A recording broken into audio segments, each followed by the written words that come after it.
Welcome to session number 9, a captivating fireside chat about national security in the age of AI, with Sue Gordon, former Principal Deputy Director of National Intelligence, and Nund Mulchandani, Chief Technology Officer of the CIA. They will be joined by moderator Nick Sinai of Insight Partners, and will dive into the world of transformative defense and intelligence.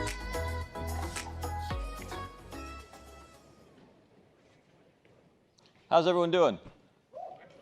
All right, this is going to be two of my most favorite people, 30 minutes. This is going to be challenging.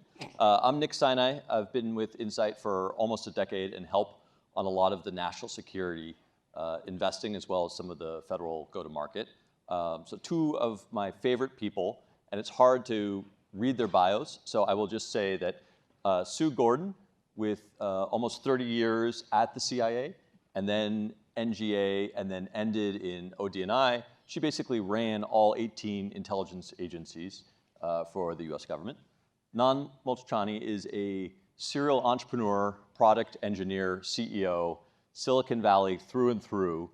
And then, I love this, did a mid-career pivot, came to the Kennedy School, and then joined the Department of Defense as the CTO of the Joint AI Center. And now he's the new CTO of the CIA in a very different role. So you'll talk a little bit about that. So two fantastic human beings who have great perspective in intelligence, but also in how technology and AI is going and is changing all of this. So I'm going to ask Sue, maybe if you could start, and to give us a little bit of geopolitical context, because we, of course, have some things going on in Ukraine, in the Middle East, and in China, but then also just to level set for the folks, maybe a little bit of context about what is intelligence, how does intelligence work, why is it important? Awesome. Great to be here. We like Nick okay too. So the intelligence community, 18 agencies, over 100,000 humans, about $80 billion budget. Here's how I would characterize the mission: to know the truth, to see beyond the horizon, and to allow leaders to act before events dictate. There is nothing passé about that mission, even though, as you imagine doing it in 1947, when the National Security Act was formed, it's probably not how you're going to do it in 2023, especially now, where we're at one of those inflection points where we're not going to be able to draft off the work of our predecessors for 3 reasons. One, it's a world of technological ubiquity, which means that everyone pretty much has access to every technology, and so instead of capability being the most important, it is going to be the one that can put it to clever use fastest. The second, it is a almost perfectly digitally connected world, and there are a lot of effects that has, but the biggest one is the threat surface now extends well beyond that which is government controlled, and it means that national security decision makers are not exclusively in the government. It also is a world that makes everything very fast, and it means that the dominant forces are not just political, military, but national security is now intertwined with economic security. And the third condition is one of data abundance. When I started in 1980, we were hunters. Like, we were hunting for the information that nobody else had, and now we have to be gatherers in a world that knows everything and trying to sort it out. If you look about this disruption of this geopolitical moment, you can see all those forces at play. Number one is peace has not broken out, despite how much we want it. The crises appear unexpectedly and in a disruptive way. For all the technology that exists, you both see the opportunity of use. Think about Ukraine and where commercial technology has actually been a changer, but you also see Israel, where for all the technology they had, it wasn't able to fend it off. So you see all these forces at play. And so intelligence fundamentally is trying to provide decision advantage against the world that is now perfectly connected. Everyone has everything. And how do you still provide something that allows leaders to know a little more and act a little sooner. Very well said. Nand, now you're what, 1 year in? 1 year in, almost 1.5, yeah. Yeah, okay. Fix all that. Yeah, great. Easy. Tell us a little bit about what you've learned at the CIA and kind of what your agenda is and what's going on there. Yeah, so let me start by, just like Sue did, is to set the context of actually what the CIA actually does. And what's shocking about it is we actually have a website that actually talks a lot about what we do. I'd never hit the CIA website, CIA.gov website, before I started interviewing for the job. And there seems to be a lot of confusion, tends to be a lot of confusion about what we do and don't do. So we are obviously a foreign intelligence agency. So I want to emphasize the word foreign intelligence in that we do not operate inside the United States, except for very specific conditions that we can get into, and Sue can give you all the amazing sort of tricks there. We're a human intelligence operation. So among the 18 agencies, we're the ones that actually do human intelligence work. We have case officers, not agents, who effectively build and find sources to basically gather secrets that nobody wants to normally give us. Then on top of that, we have an analytic function that takes and integrates all this, and we call this all source. So we not only take human, we take geo, we take electronic, all the ints, combine them, and actually produce actionable intelligence that supports our policymakers. This would be the White House, the NSC, Congress, other parts of government that are effectively formulating policy. So we're not a policy-making operation. We're an independent intelligence agency that supports everyone else. And the third big thing, which is the interesting, exciting stuff that I think all of you know us from on the TV series and the movies, is we do conduct covert operations. And those are at the direction of the president. And those are specified in a very, very specific legal way to sort of do that. So those are the big, big blocks of stuff. Now, when it comes to technology, we effectively also have a very specific set of things that we do with tech. And the scale and scope of the technology operation at the agency is absolutely insanely breathtaking. And it was one of the biggest challenges I had as coming in as the first CTO for the entire agency. So we've been doing tech. It's a 76-year-old organization. So we've been doing tech at scale and size that is not publicly visible. We have a museum which shows a lot of that stuff. It's not publicly accessible, unfortunately. Our website, it's a great museum. We've got this awesome museum. It's got all this great stuff, but none of you can visit it. We've actually got some cool stories on the website. Actually, you should go check out the website. A lot of stuff on the museum. But basically, I call it, all the way from shoe phones to internet-scale software. Jennifer runs DDI. She calls it from lipstick to satellites and everything in between.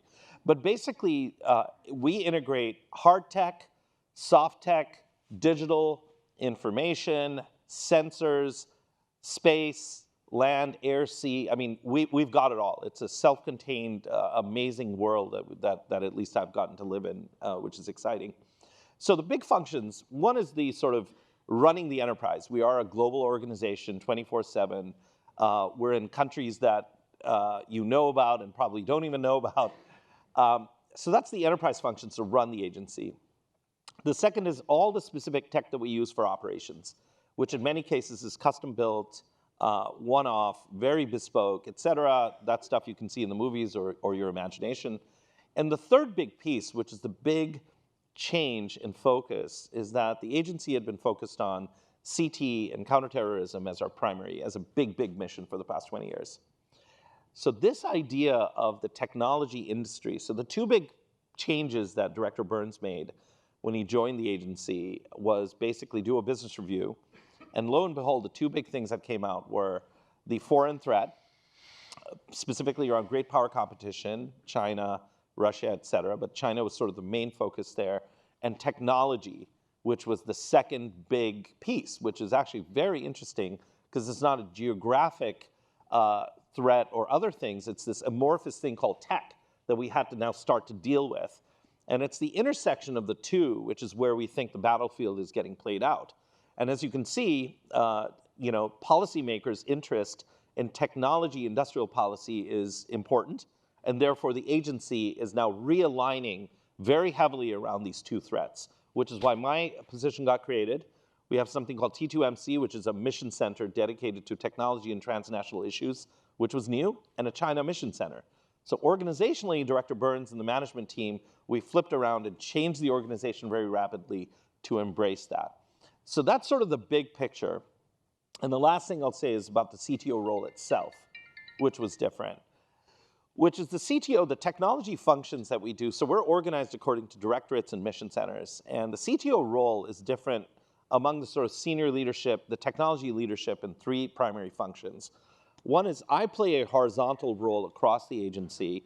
I'm a direct report to Director Burns, focused on the strategy and making sure that we're doing a great job of integrating tech across all of the vertical functions, which do an incredible job in the thing they do. But now the name of the game in tech is scale, right? It's about scale and creating leverage. So it's a horizontal work. It's more external than internal, as evidenced by the fact my favorite friend Nick and Sue, who, a lot of focus on pulling the outside, because it's all of you who are doing the sort of great work of innovating, and our job is to be a great customer and a consumer, not a builder, if we can't. Although there's no app store for spy software, we still do have to build stuff, but the fact is we're gonna rely on you to actually give us those solutions and do that. And so the third thing is also future versus present, which is the agency is a very reactive, we live in a very reactive world because there's crises emerging every single day, as evidenced by that. And so we don't want to have the squirrel problem where we're chasing after every crisis. That's our role to some extent, is to be part of that. But we ought to be thinking about the future because that's the way the tech cycles work. So that's why this role got created. That's the role of technology inside the agency and kind of pulling it out together what we do. Thank you. So I am excited to learn about how is tech changing intelligence, and specifically how is AI. You can't go a day without hearing AI, generative AI. I'll start with Sue and then Nand. So I'll start with the theory of the case. If you take the description I gave you and I take a polygraph, so you're going to believe me when I say that that's I'm true. polygraphed too, yeah. Yeah, when I say that that's true.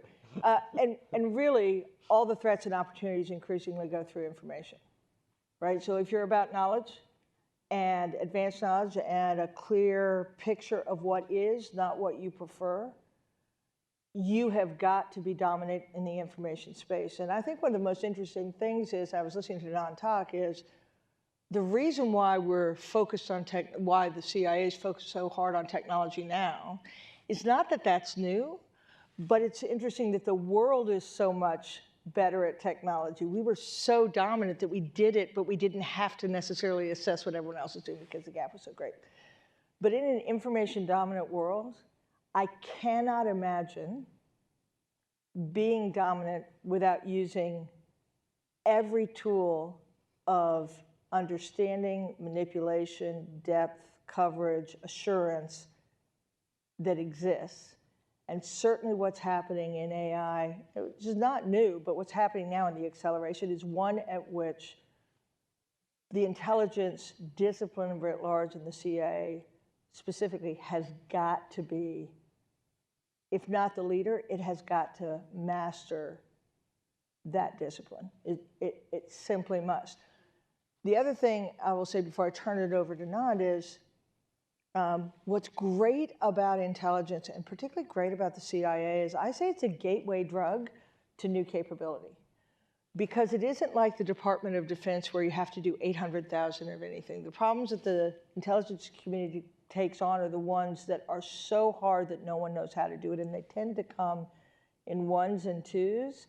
And so it has the potential to be innovative because it is a problem that requires solution that doesn't already exist. So has to be information dominant, has to use every tool, has such big problems that it's willing to be innovative. But I will say the other thing with these technologies is assurance is really important because everything they do is targeted by those who would advance their interests at the expense of ours. So I'd be, thank you, Sue. Sure.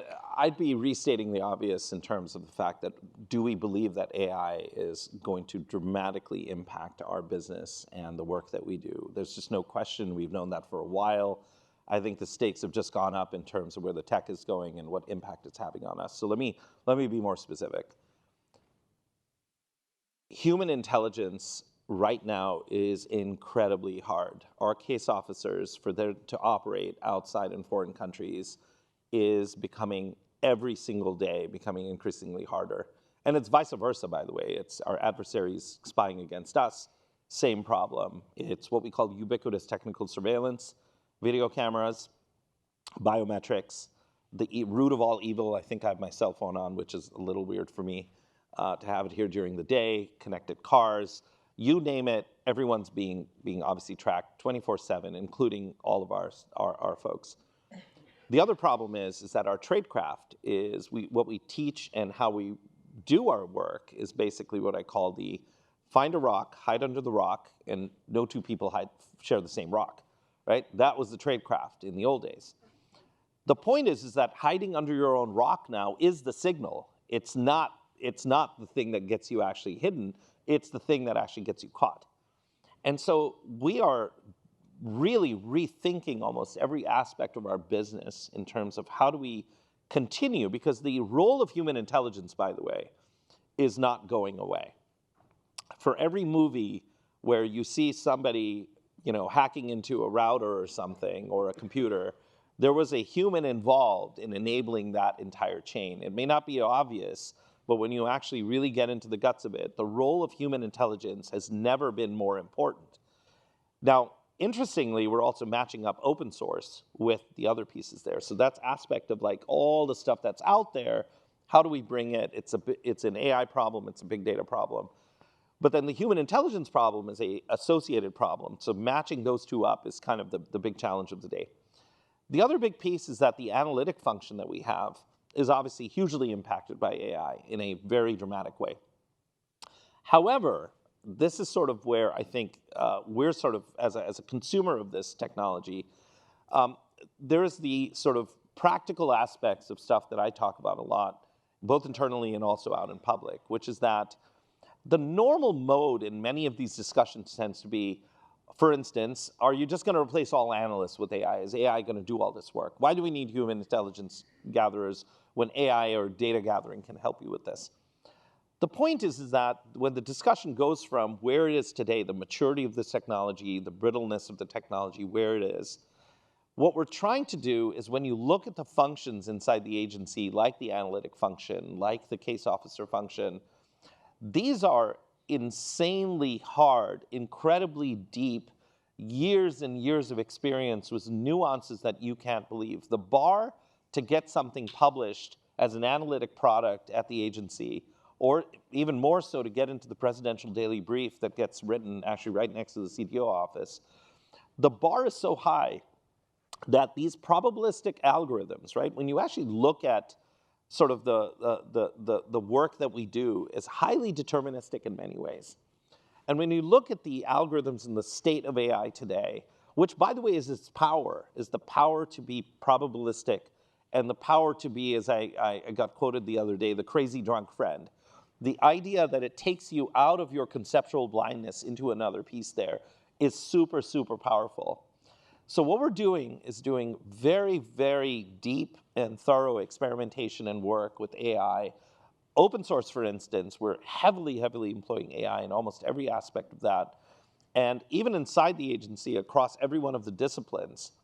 But we're taking a very, very measured approach towards working our way towards what everybody immediately jumps to, which is, are you going to replace the analyst? Are you going to replace the case officer?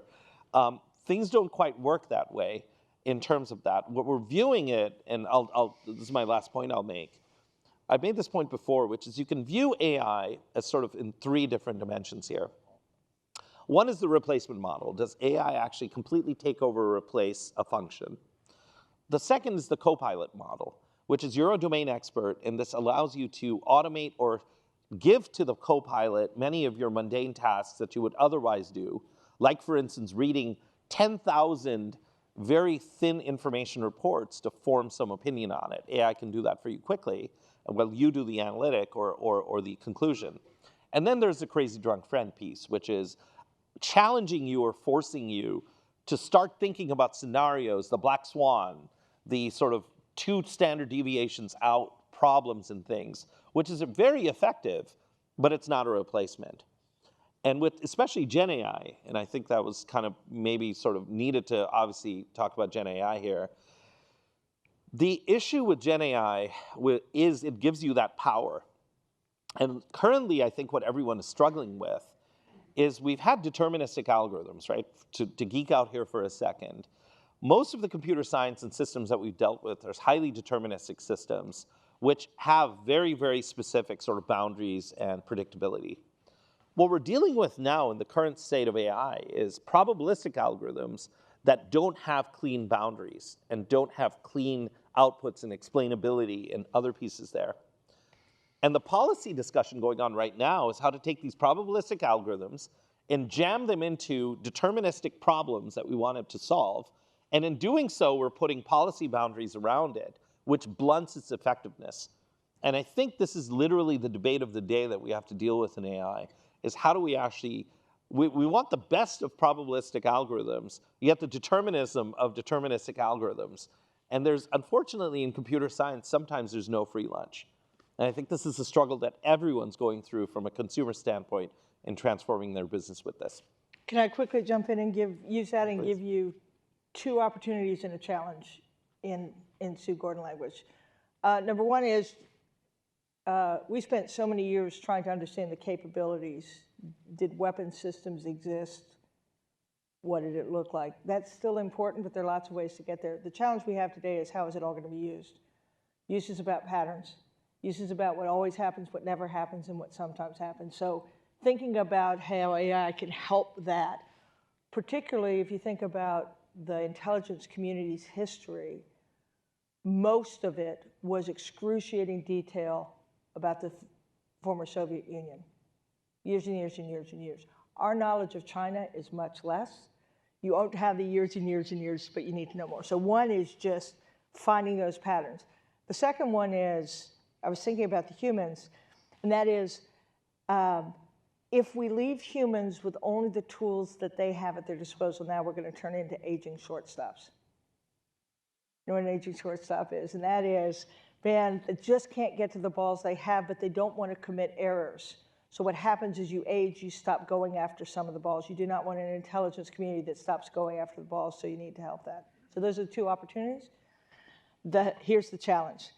I'm going to do a real quick tutorial on what intelligence analysis is. It is essentially a jigsaw puzzle where you don't know the picture. You know you only have a quarter of the pieces, and the president wants to know what the picture is in 5 minutes so they can make a critical decision. That uncertainty is the whole game. And allowing a machine to be part of that chain, to make that assessment of that uncertainty, is, I think, another challenge that is that between deterministic and not. We've got to solve it because you need to use all the data, but you still have that uncertainty. And so I think that's the challenge. 2 opportunities and a challenge. I don't know why you're still sitting here. You have work to do. When Sue tells you to do something. You do it. Yeah, that's right. With a salute. This is the Scale Up AI conference. We have a number of great scale-up CEOs and entrepreneurs in the room and thousands that are watching online. And yet, I had the great privilege of testifying in front of Congress about how hard it was for entrepreneurs to sell to the intelligence community, and got a lot of challenging questions from Congress about it. But I think it's true that it is very challenging, and the conventional wisdom is, well, you start with the federal civilian government or even start with DoD, because the intelligence community is so secret and hard to penetrate, and so it's hard to understand what are the things that they're looking for, who do I talk to, all of those kinds of things. So one, if you guys could help me with, what are the roles of startups and scale-ups in the intelligence community? What opportunity, are they important, are they necessary? And then 2, how can they do a better job? And also, how can the intelligence community do a better job of finding ways to work together? You want to go first and talk about where the intelligence community is trying to go, and then I'll talk about what they can do to make that better? Yeah, no, absolutely. Thank you.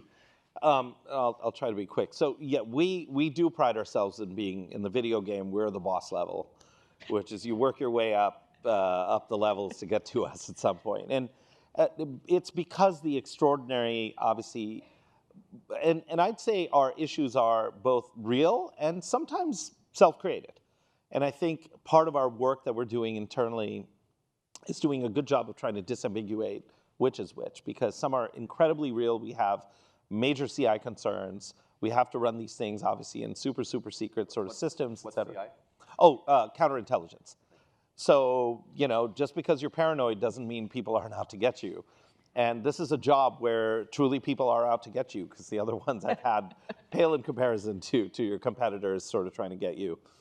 And they're real things. Plus, we're a federal agency. There are issues and laws and governing procurement for a reason. Then there's a whole bunch of stuff in terms of self-created things. We as an agency are just not culturally comfortable in being out there. I challenge internally, I think I'm the single most overt person at CIA. I've got business cards, I'm out there, I'm up on stage. You're on LinkedIn? I'm on LinkedIn, I'm on, not quite on Twitter or whatever. But this is not normal. It's not normal for agency employees. Actually, two of my team members are in the back. One's a real case officer in the back, and one is one of our very, very senior DA people. They're overt now, and the fact that the DO officer has business cards is freaking him out. Not quite, he's used to it now, but it's a whole new agency, right? We know we have to engage, we know we have to be out there. So what we're doing is trying to create the pathways in, and we know we're also a bad customer because we don't broadcast our requirements. VCs like Nick are always asking us, tell us your needs, tell us your requirements. We'll go find awesome companies to come in and help, and we're trying to get better. And I'm hoping over the next couple of months we'll have some interesting things from the agency for the first time where we're talking about our needs and requirements in an unclassed setting. And then for those of you brave enough to try to get cleared and other things there, we can get you in the secret squirrel back room. And the last thing I'll say, especially for startups, selling to us is insanely hard because of our enterprise infrastructure is just not set up to deal with something so early and so delicate in terms of, I've done 4 startups in my life.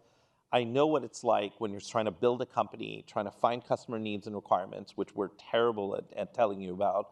Those conversations are typically one-sided, where you're telling us all about your stuff and we're telling you nothing about our needs. We'll try to fix some of that. The second is that you also don't want to build bespoke software, right? You as a startup founder or CEO and a management team want to build products which you can sell at scale with very low marginal cost. That's called a business. And in many cases, our needs and requirements are very secret squirrel, very specific. And the last piece is know your customer. We're a super complex organization. When you're talking to CIA, you're not talking to a single organization. Every single one of our groups does dramatically different things because of the scope and scale of what we do. So you may be talking to DS&T, which is our hard tech, technology teams that support operations. They'll have a very specific set of use cases. You'll talk to DDI, which is our digital and enterprise infrastructure, the CIO. You've got DO, which is obviously our case officers, DS, which are our director of support, and DA, which are our director of analysis. All completely different tech stacks, different needs, different requirements, with some substrate at the bottom. So know your customer really, really hard before spending time with us. We welcome it, but seller beware. Okay, 3 points in 30 seconds. One is you're super important. You actually are the advantage of America and free and open societies. The energy and the vibrance and the competition and the ideas and the drive is actually what everyone wants. It's why they're here. So what you're doing is awesome. 2, NAND is one of the best things that the CIA has done, but here's the deal. You cannot wait for the government to be good. Do 2 things and you'll be in good stead. Number 1 is, you wanted to use it. So do not just think you're building a capability and briefing someone on the capability. You have to do enough work to understand what outcome it will produce, and that's what you're offering to them. No throwing of capability over the transom, because all the capabilities look the same and you want yours to be recognized. And the second thing Nan mentioned, which is don't make the government do all the work about how it can fit into their architectures. Ask enough questions so that what you give is something that they can actually implement. 40, sorry. Sue, Nan, thank you for your tremendous service. I'm going to give you just one more second to give a pitch for national service and particularly the intelligence community, if you guys want to pitch folks. Sue, go first. Best first 5 years of anyone's career would be in national security. It will teach you to feel the weight of purpose and give your responsibility early. And it's not only the first 5 years, but when you talk to folks, we need to talk more about what this gives us, because it is this great pull that has served so many generations with capability because of the pull of mission, and you can feel it when you go inside. You know, as the child of immigrants, to be able to serve the government and the country, it's very emotional for me. The other side of it is, CIA, this is a plug for CIA, you'll get to see stuff and do stuff It's that wicked you cool. will It's blow cool. Just your go. mind. Sitting It's in as Cali- cool. It's as cool as the It movies. is, well, it's so cool, it's uncool. Like, we'll be sitting And you're in doing meetings. this at the end? We'll just be sitting there in a I'll be sitting there in a meeting, and we'll be talking, like, people will be talking about something, and sometimes I'm like, is this a prank? Like, is this a movie set? Like, we're scripting and saying stuff that's just so regular, so mundane, yet so insane. It's great. So apply early, apply often. And in, The security. and ignore how hard it is. It's good stuff.